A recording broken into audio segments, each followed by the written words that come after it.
Sup boys. So I've actually been wanting to build this team for a little while just because it seems so unique and so much fun to kind of mess around with, and it's basically centered around the idea of using Chongyun to infuse everything that we do with Bennett with cryo, and then allowing Bennett to just perform melts consecutively, whether it's with his elemental skill or with his elemental burst when you fire it off, stuff like that. This team is so much fun to play. Like, I cannot stress to you how much fun this team is to play. You need to try this out if you haven't. This is kind of like an old team that a lot of people have already tinkered with, and some people that have been playing since the get-go probably have, you know, got this team down to a science. But nonetheless, if you haven't played this team, I really highly encourage you to build it. It is super freaking fun. So let's kind of go over some characters. So the main two stars of this team, of course, are going to be Bennett and Chongyun. So let's go ahead and go over Bennett. I would say, honestly, in my opinion, the way that this team works is both of these are your consistent DPSs. You need to have both of them consistently weaving in and out of each other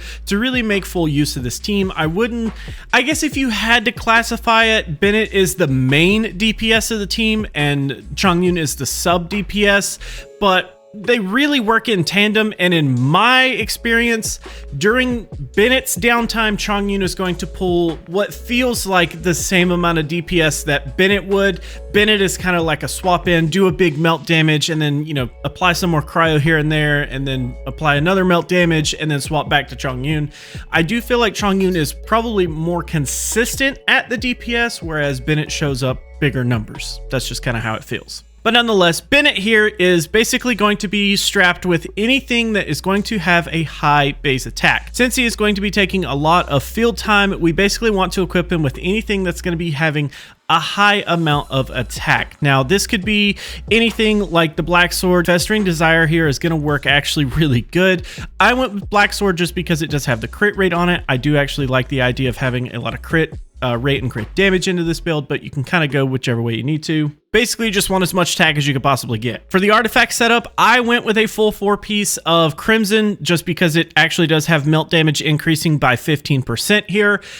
You could kind of toy around with this. I'm sure there's a couple of different like main stats that you could go with, and you could probably squeeze out some extra damage here and there based on like attack percents or maybe elemental mastery in some places. I personally just went with attack percent on our timepiece. I do have pyro damage on the goblet, and then we do have crit damage on the circlet there. One thing to note is this team setup does not work if you do have C6, so this is kind of one of the reasons that people tell you to be wary of going into C6 is because after you do this, it overrides Chongyun's cryo application and turns it into pyro, so it kind of messes the entire concept of this team up, but just kind of keep that in mind if you do have that. Next, on to Chongyun. Basically, on him, I do have the Scoured Pride. It is the only 5-star weapon that I have, so I needed to throw it on there just to make this team function just a little bit smoother, because the energy recharge on this is insane, and having Chongyun's ult up constantly is going to definitely help you push out a ton of damage. But you could go with anything like the Sacrificial Sword is also going to work really well here, since he is not like the main person on the field doing huge amounts of damage.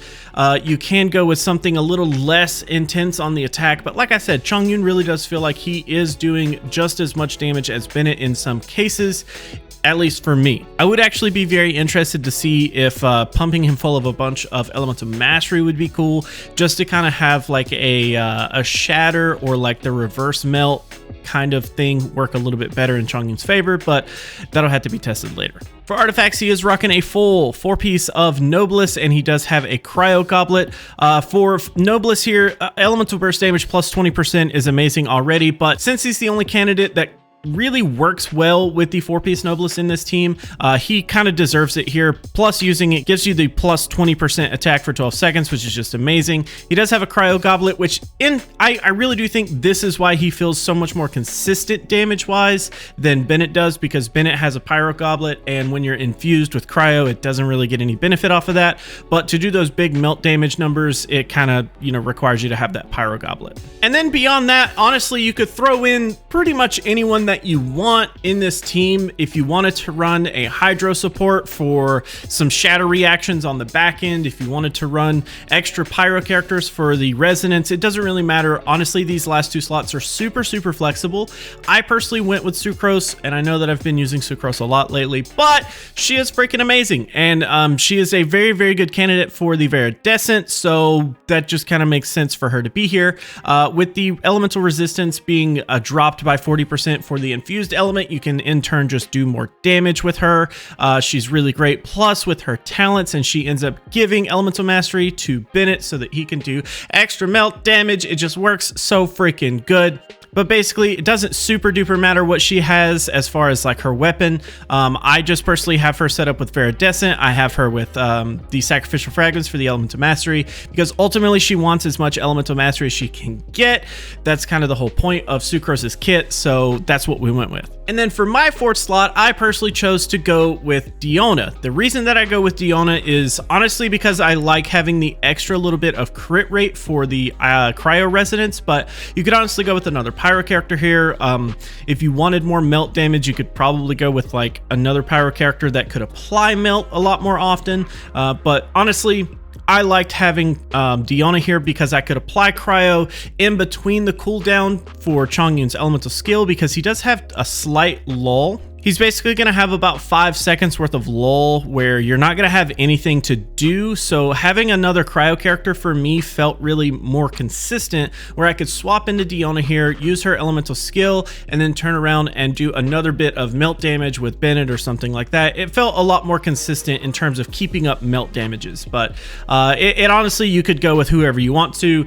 This Diona is honestly just built so that her elemental burst can be up as much as possible. So she has Favoni's Horbo. She does have full 4 maiden pieces, just because I want her to be able to be my healer and help with the cryo resonance. I honestly have so much faith in this team right now. You guys have seen in the intro clip some Spiral Abyss stuff. This team was the first team that I was able to clear floor 11 with. I have not cleared floor 11 until I started building this team. Whether that is actually because this team is just that good, I don't really know. I just know that it was the first team that I could actually go in and finish floor 11 with. I didn't 9-star floor 11 or anything, but it's still really good. It's a really good team. I highly encourage you to check it out.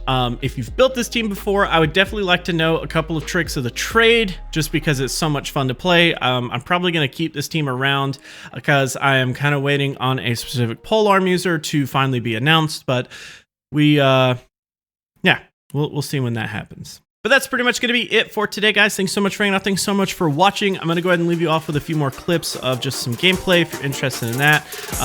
So yeah, go build this team. See ya.